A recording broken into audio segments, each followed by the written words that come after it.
Hello again, and welcome to the Interchange Book 3 video series.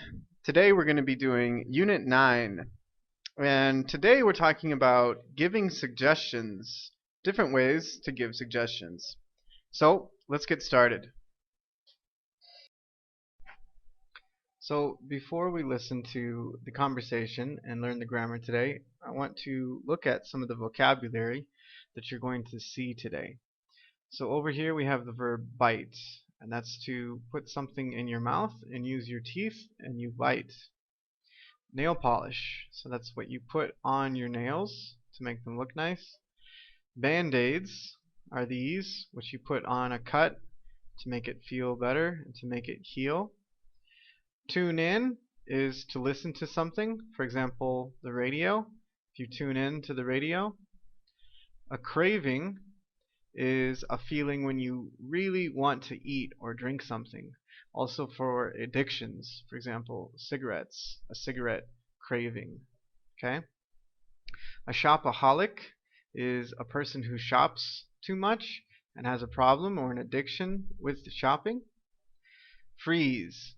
Freeze is to make something very, very cold or to become solid. Rack up. Rack up is another way to say to accumulate or to get more and more and more of something. For example, money. Debt. Debt.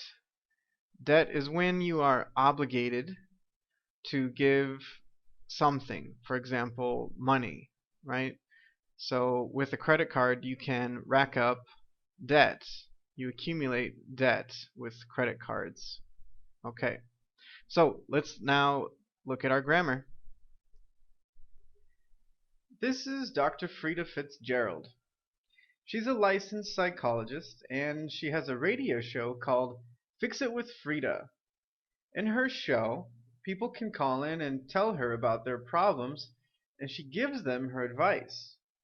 Let's listen to some examples of the calls she takes in her show.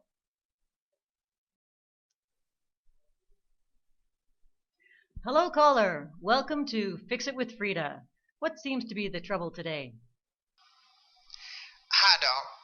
Yeah, well, the problem is I just can't seem to stop biting my nails.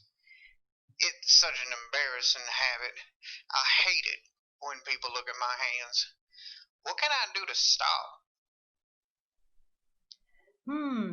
Yeah, that is a very tough habit to break. Well, have you thought about painting your nails? Most people stop biting their nails if they have polish on them. I don't think that would work for me. I'm a guy, so that might look kind of weird. You know what I mean? Right, my mistake. Well, what about putting band-aids on your fingers? If you can't get to your nails, eventually you'll stop trying. Band-aids, huh? Well, I guess it won't hurt to try. Thanks, Doc. Y'all have a nice day.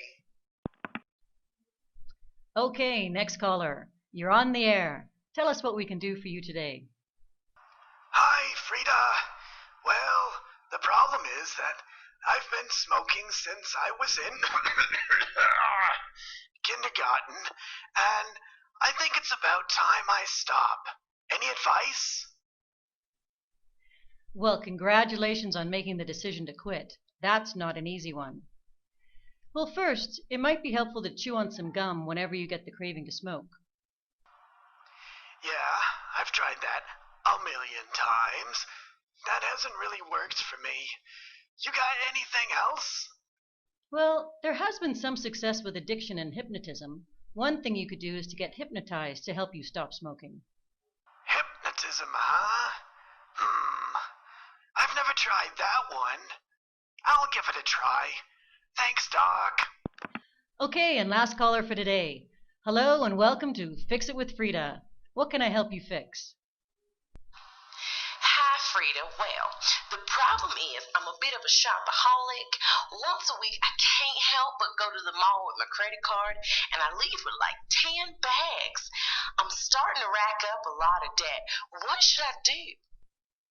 Oh, that is a serious problem. Well, if you can't stop spending money, maybe you could just cut your credit card in half. mean, what if I have an emergency or something and I need to use it? Okay, well, why don't you freeze it in a block of ice? You'll have it for emergencies, but you won't have easy access to it to go shopping. Okay, well, I guess that would work. I'm going to go put it in the freezer right now. Thanks, Rita. Okay, well, that's all the time we have for today. Those were some difficult problems, but I hope you'll use those suggestions to make a change. Tune in next time, listeners, and remember, you can always fix it with Frida.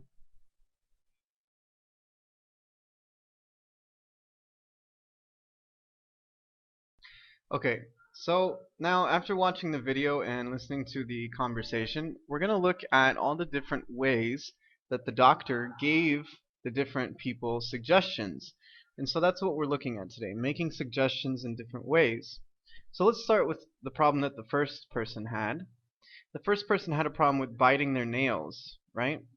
So the doctor gave a suggestion, and the doctor said, what about painting your nails, right? And the other suggestion was, have you thought about putting band-aids on your fingers? Now, let's look at these types of suggestions. Now, if we notice our main verb, for example, painting and putting, those are both in the ing gerund form of the verb. And the reason why we do that is because of the word before it, about. In both of these we use the word about. So one rule in English is that when we use a preposition, for example, about, or of, or on, or in, those are all prepositions.